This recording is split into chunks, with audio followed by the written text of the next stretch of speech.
तो इसाक पटेल ये कहते हैं कि हमने मशवरा किया कि मुंतखब हदीस नहीं पढ़ी जाएगी।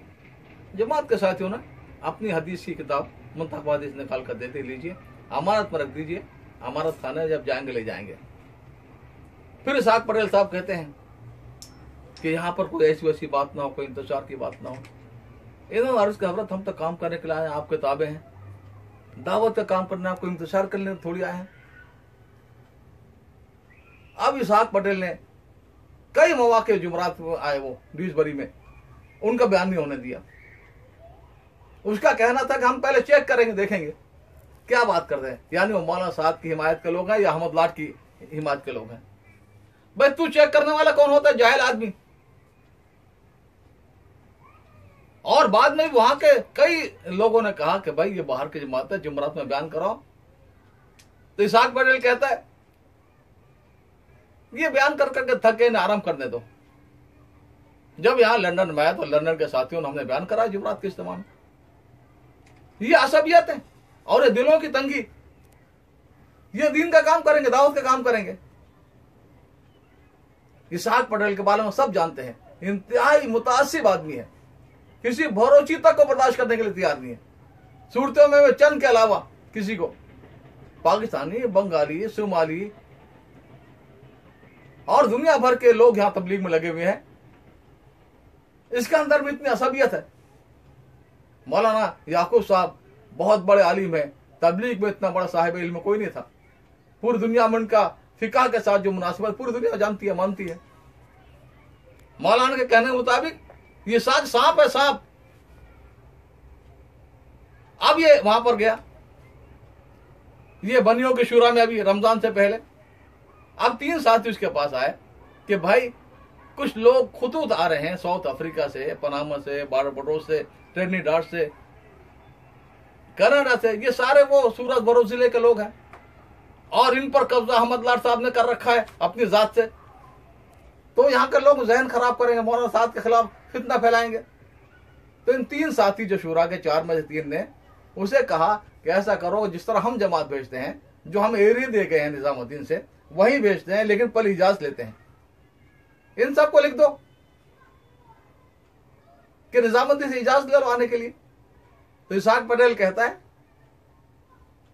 मौलाना साहब कौन होते हैं? वो तो हमारे लिए, हमारे इलाका हम करेंगे। यहां तक कि जब जाने लगा उम्र में तो 3 आदमी कागज पर लिख कर लाए और तीनों दस्तखत की, आप भी दस्तखत कर दो, सब जगह खत भेज देते हैं, निजाम इजाजत ले ले। वो तैयार नहीं हुआ इस पर। भाई तुम्हें अगर बगावत करनी है निजामुद्दीन से, मौलाना साहब से, तो सामने मैदान में आकर करो, अंदर में तरह में। ये जो कर रहे हो तुम, ये बहुत गलत कर रहे हो, इसकी मार तुम पर पड़ेगी। ऐसे हालात पैदा हो रहे हैं। तुम जो स्कूल चलाते हो अपने खानदानी, तुम्हारा बेटा, तुम्हारी बेटियां, ऑनर, वो मालिक बने हुए लड़कियों का स्कूल, वहां कई ऐसी बातें हैं कि तुम जेल भी जा सकते हो। कई लोगों ने मुझे, सूरत जिले के इसाक पटेल के अपने लोगों ने आकर मुझे कहा। तो हुआ ये तबलीग में सबसे बड़ा नुकसान ये हुआ, यहां पर हाफिज पटेल ने अपनी जागीर बना दी तबलीग को। एक बेटे को अमेरिका के पूरे काम का मालिक बना दिया और एक बेटे को यहां पर जुनूबी अमेरिका के ममालिक, चिली है और दूसरे ममालिक है बहुत सारे, पनामा, बारबाडोस, ट्रिनिडाद, ये सब, ये उनके बेटे जाते हैं मौलवी साहिब हर 2-3 महीने में, और बस ये इनकी जागीर है। यहां तक कि मौलाना सईद को जो क्या तुम ही करना, किसी को मत आने देना यहां पर। हाफिज पटेल रहमतुल्लाह अलैह के गांव का आदमी यूसुफ नाम है, भीकू, करोड़पति आदमी साउथ अफ्रीका में है। वो भी कुछ उलमा को जहां जरूरत है मकतब कायम करते हैं, उलमा को भेजते हैं। तो उनको हाफिज पटेल ने कहा कि ये मेरे बेटे का एरिया है, यहाँ आप ना करें काम, कोई ठेकेदारी है किसी की। तो एक बेटे को यहाँ, एक बेटे को वहां, और मौलवी सईद को यहाँ कोशिश की पूरी कि अपनी जगह पर अमीर बनाकर जाए। जितने ड्यूसबरी के तलबा हैं वो मौलवी सईद के साथ जोड़ दिया कि बस मेरे बेटे के साथ रहना असल यही है। और अपने रूहानी जानिश, जितने मालदार जाते थे, एक टोला था मखसूस जो हाफिज पटेल से बैत कराता था, सारे मालदार। भाई हाफिज पटेल के पास क्या था? वो रेस्टोरेंट में काम करते थे, आज उनके बड़े बड़े दारुल में ब्रेडफोर्ड है, उस पर कई मिलियन पाउंड लगे हैं, और वो तबलीग के मरकज में लंदन में लगने वाले थे। जब भी ये लोग गए, असल तो पीरो बने हुए थे कि नहीं लंदन में काम नहीं हो रहा, मेरे बेटे के इसमें लगा दो। मैं सबको जानता हूं। उनका एक बेटा इंतकाल कर गया, बहुत अच्छा था, अब्दुल्ला, जवानी विचार कर, अल्लाह ताला मग़फ़िरत करे। उनका अब्दुल्ला का बेटा 10-12 साल का, उसको भी उसको ट्रस्टी बना दिया, दारुल उलूम का ऑनर बना दिया, मालिक बना दिया। अब हाफिज पटेल साहब के बड़े बड़े दारुल में, उनके गांव में, वहां भी है मानपुर टकोली में, यहां ब्रेडफोर्ड में ड्यूसबरी के साथ है, पनामा में 7-8 मिलियन डॉलर, 80 लाख डॉलर और 70-80 बच्चे हैं। तो जागीरदारी करने के लिए तबलीग में आए थे, तुम जागीरदार बनाने अपने औलाद को। और इसहाक पटेल ये हरकत कर रहा है, ये है अल्लाह की रहमत को रोकने के रास्ते, नुसरत को रोकने के रास्ते। आदमी काम अल्लाह का करे और वहां पर नफ्स और अपनी ख्वाहिशात को पूरी करे। बहरहाल ये वहां पर हो रहा है। अभी ये जमा हो गए, काहे के लिए जमा हुए थे वहां पर? सबसे बेहतरीन आदमी मौलाना इब्राहिम देवला थे, बहुत अफसोस होता उन पर। देखो एक बार मुफ्ती ज़ैनुल आबिदीन, बहुत बड़े हमारे अकाबिर थे, तबलीग के 2-4 जिम्मेदारों में थे पाकिस्तान में। ज़ियाउल हक साहब जब आए तो उन्होंने मुफ्ती ज़ैनुल आबिदीन को बार बार कहा कि मैं इस्लाम का कवानीन नाफिज करना चाहता हूँ, इस्लामाइजेशन के काम में मेरी मदद करें। शायद उनके जहन में यह था कि मुफ्ती साहब को वो वजारत मज़हब उमूर या कोई वजीर बना दें। तो मुफ्ती ज़ैनुल आबिदीन रहमतुल्लाह अलैह ने भाई अब्दुल वहाब से जिक्र किया कि भाई ज़ियाउल हक साहब ये कह रहे हैं बार बार। तो भाई अब्दुल वहाब ने कहा कि हजरत जी से रुजू कर लें। हजरत मौलाना इनामुल हसन रहमतुल्लाह अलैह के रुजू किया तो हजरत ने फरमाया, देखो हो सकता है अल्लाह ताला ने आपसे तबलीग का जितना काम लेना हो ले लिया, अब इस्लामाइजेशन, इस्लामी कवानीन अल्लाह यहाँ लेना चाहता तो ठीक है, आप तबलीग से अलग होकर वहां लग जाओ, इस्तिखारा कर लो। मुफ्ती साहब ने इस्तिखारा किया तो यही आया कि नहीं, तबलीग का काम ही इसी में रहे, वहां कोई खास वो नहीं है। तो मौलाना इब्राहिम देवला जैसा बेहतरीन आदमी, तकवे वाला, अल्लाह का ताल्लुक वाला, ऐसा लगता है कि अल्लाह ताला उनसे जितना काम तबलीग का लेना था ले लिया, अब बाकी उन्होंने ये बागी ग्रुप, ये भगड़ों की सरपरस्ती करनी है। भाई मेरी तरह गरीब आदमी मौलाना इब्राहिम देवला, अब मैं 3-4 महीने की बात देख लो, कभी वो उम्रे में है, कभी वो जाम्बिया में बैठे हुए हैं, कभी वो साउथ अफ्रीका में है, साउथ अफ्रीका से सीधा उड़कर दुनिया के दूसरे सिरे चिली में, अमेरिका में। अभी सुना फिर भाई ये पैसे कहां से आ रहे हैं? मौलाना अहमद लाट के मुतालिक अहमदाबाद के एक ताजिर जो यहां पर थे, 20 साल पहले की बात है, मुझे कहने लगे मौलाना अहमद लाट के बाहर का रजात हम उठाते हैं, किराए पर चलता हूं, हम उठाते हैं। गुस्सा साल आए थे वो साथ में, उनका भाई आया था, मेरे पास ही ठहरा था। अहमद लाट तो अपने रिश्तेदारों में और इसमें रहे, और उनका कहना था कि हम फर्स्ट क्लास में लेकर आए मौलाना को अपनी तरफ से। तो भाई ये अल्लाह की नुसरत क्यों? हजरत मौलाना इस तरह के जमाने में ये मालूम होता था, महसूस होता था कि अल्लाह की रहमत मदद आने वाली है, मुल्क हिदायत की तरफ पलटा खाने वाले हैं। लेकिन बाद में जो कुछ हुआ हजरत के बाद, जिस तरह पर अगराज आ गई और बनियापन आ गया और नफ्स और ख्वाहिशात पर चलना आ गया, तो अब क्या है? अब तो सिर्फ इतना है तबलीग में फायदा कि एक आदमी जाए, उसूलों की पाबंदी करे, सही चले, तो वो दीन पे अल्लाह तौफीक दे दे उसको, बस औलाद को दीनदार बना दे। अब वो माहौल नहीं बदलेगा दुनिया में, कहीं में मुल्क नहीं बदलेंगे, तनज़्ज़ुल अज़वाल पर आ गया काम।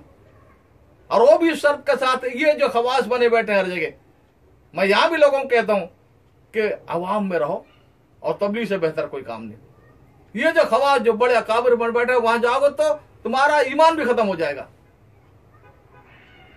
ये जो हरकतें करते हैं, दौड़ लगी हुई है माल कमाने के दीन के हर शोबे में, ये हमारे बड़े बड़े हिंदुस्तान से मशाइख और अकाबिर और उलमा आ रहे हैं। कहाँ?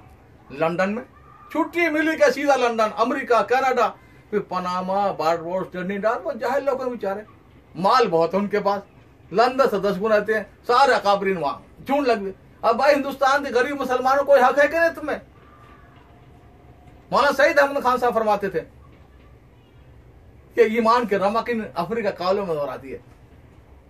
पूरा अफ्रीका हमारा था, करोड़ों मुसलमान, सारे सारे ममालिक हमारे, और कितना जुल्म है उन पर।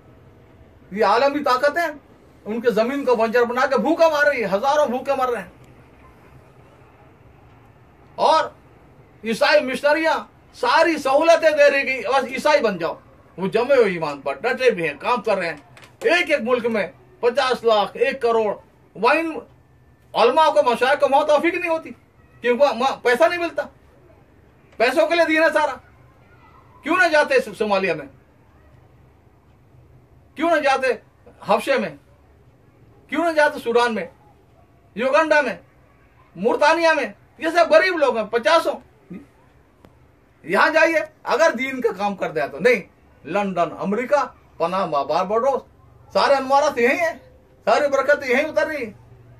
आज दीन जो है माल की बुनियाद पर आ गया। हर दौर में माल बड़ा फितना रहा है, और आज तो सबसे बड़ा फितना है माल।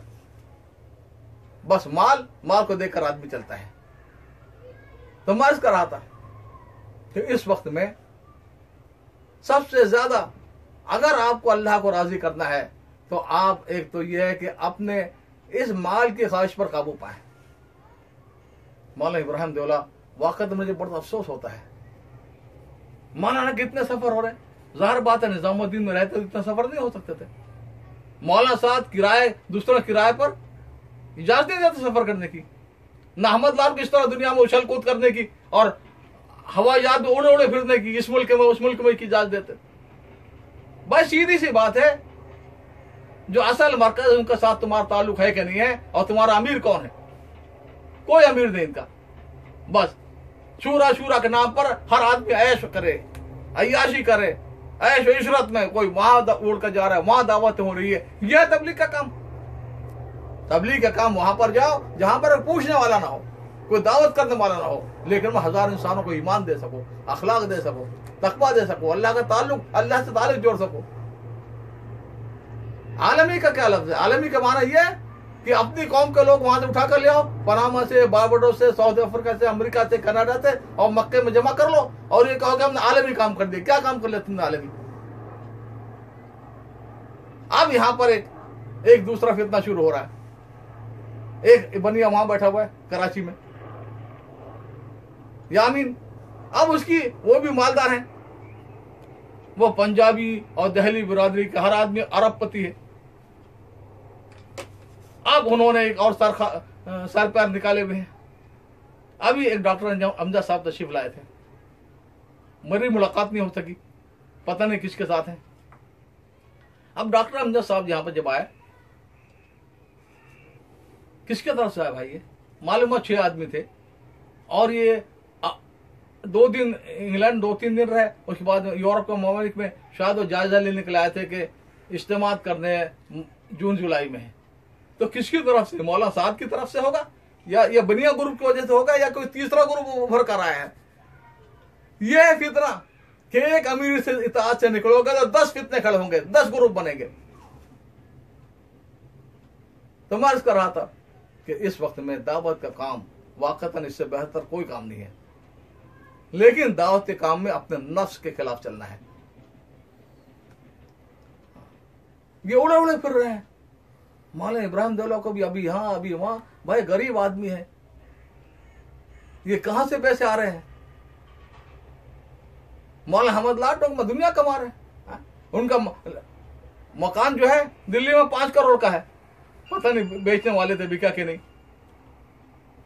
1 करोड़ का सूरत का मकान है। इन्हें माल भी मिल रहा, सेहत भी मिल रही। डॉक्टर असलम, कनाडा के डॉक्टर असलम साहब मेहमान बना कर रखते हैं, पूरी राहत सहूलत के साथ हफ्तों रखते। और पता है, सब जानते हैं मौलाना अहमद लाट चल नहीं सकते, व्हील चेयर पर होते थे। अब डॉक्टर असलम पूरी कुव्वत के साथ मौलाना साहब के साथ खड़े हैं, और अहमद लाट पर उन्होंने कितना खर्च किया, कितनी मेहमानियां की, उनको इलाज किया, उनको चलता फिरता कर दिया। अब डॉक्टर असलम का फोन आया तो कहूंगा भाई मौलाना अहमद लाट व्हील पर, चेयर पर ही ठीक थे, आपने खड़ा कर दिया उनको, दुनिया में ये सारे फितने फैलाते फिरे, शर फैला, असबियत के नाम पर, अपनी सूरती भरोची के नाम पर लोगों को जमा करें। क्या है ये?